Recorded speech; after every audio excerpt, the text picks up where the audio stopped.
Oke guys, Assalamualaikum, balik lagi dengan Jaki dan kita akan bahas Adaro guys. Hari ini di tanggal 22 Desember 2022 di hari Kamis guys, ada informasi bahwa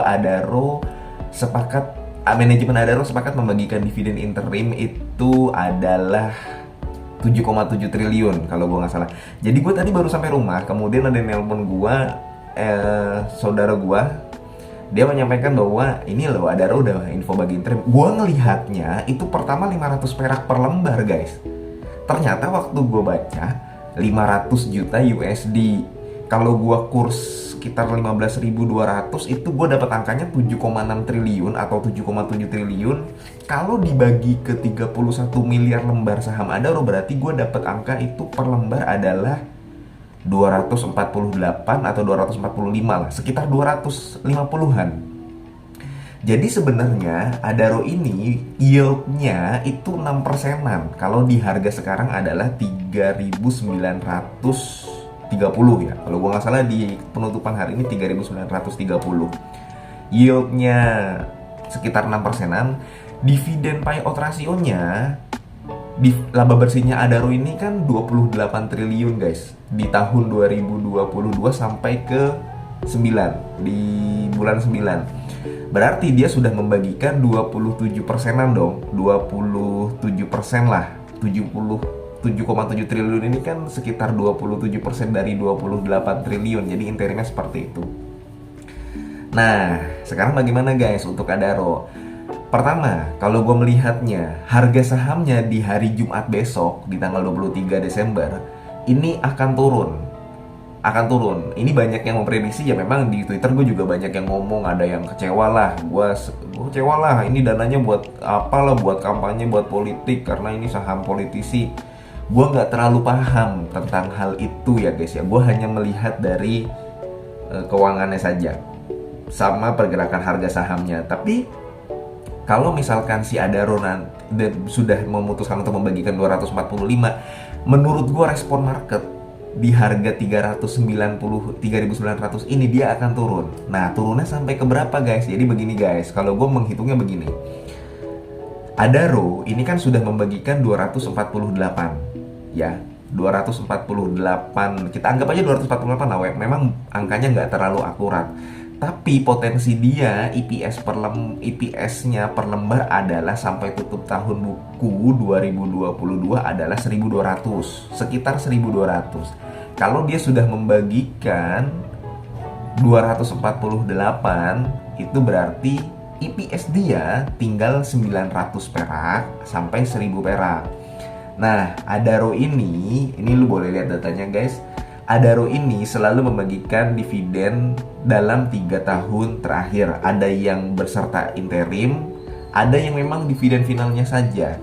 Contohnya di tahun 2019 dia interimnya 65, finalnya 44. Di tahun 2020 interimnya dia tidak membagikan tapi finalnya 66. Di tahun 2021 dia membagikan 160 perak per lembar interimnya. Untuk finalnya adalah 141 per lembar. Nah, sekarang dia sudah membagikan 248 nih guys. Bagaimana potensi dividen finalnya, kemudian pergerakan harga sahamnya. Jadi gue melihatnya bahwa saham-saham batubara ini toleransi dividen yieldnya itu 10% ya guys ya. Kayak ITMG, kemudian kayak BSSR. Sehingga harga-harga saham batubara itu yang membuat harga saham batubara tetap tertahan itu betul, harga batubara masih tinggi. Yang kedua, melihat potensi EPS dan potensi dari dividennya. Untuk Adaro sendiri, kalau misalkan dia sudah membagikan 248, katakanlah dia memiliki EPS 950 guys. Kita ambil buruknya bahwa dia akan membagikan dividen payout rasio 60% guys dari 1.200, yang artinya kira-kira dia akan membagikan 60% nih guys ya. 60%-nya dari 1.200 adalah sekitar, kalau misalkan 60% dari 1.000 itu kan 600 ya, sekitar 700-an lah.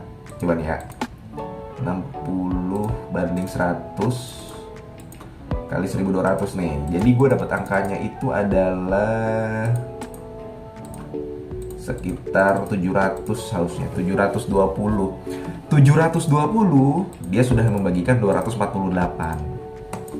Berarti dia masih berpotensi membagikan 400 dividen final, 450 sampai 470.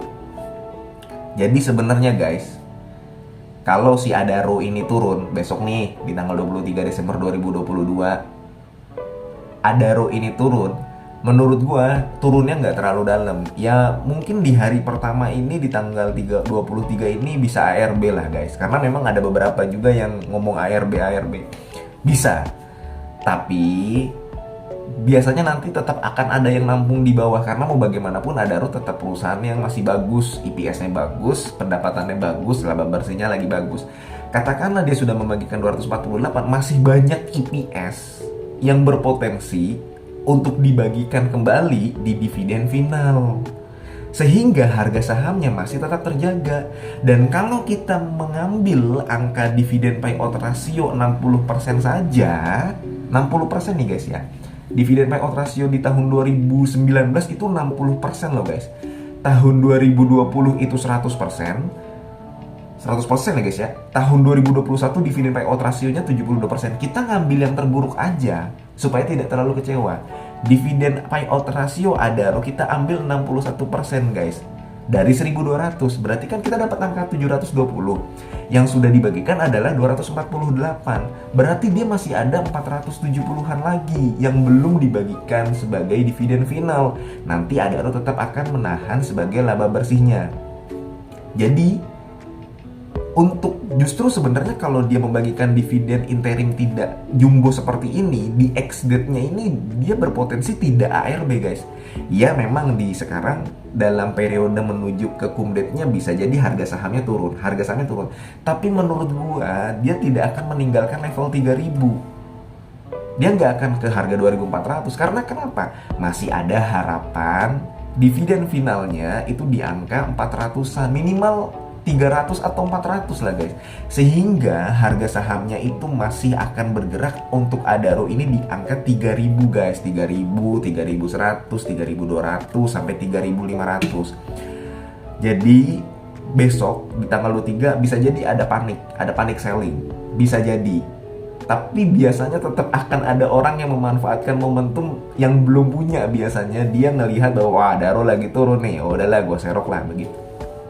Jadi itu aja sih kalau dari gua, melihat dari potensi dividen interim, potensi dividen final. Kalau misalkan lu memang udah punya barangnya terutama di harga bawah, kemudian lu melakukan diversifikasi, seharusnya sih nggak panik ya dengan Adaro. Memang bagi beberapa orang ini cukup mengecewakan, tapi sebenarnya masih ada potensi dividen final yang cukup besar sehingga bisa menjaga harga Adaro supaya tetap bergerak di angka 3.000. Kayak begitu guys.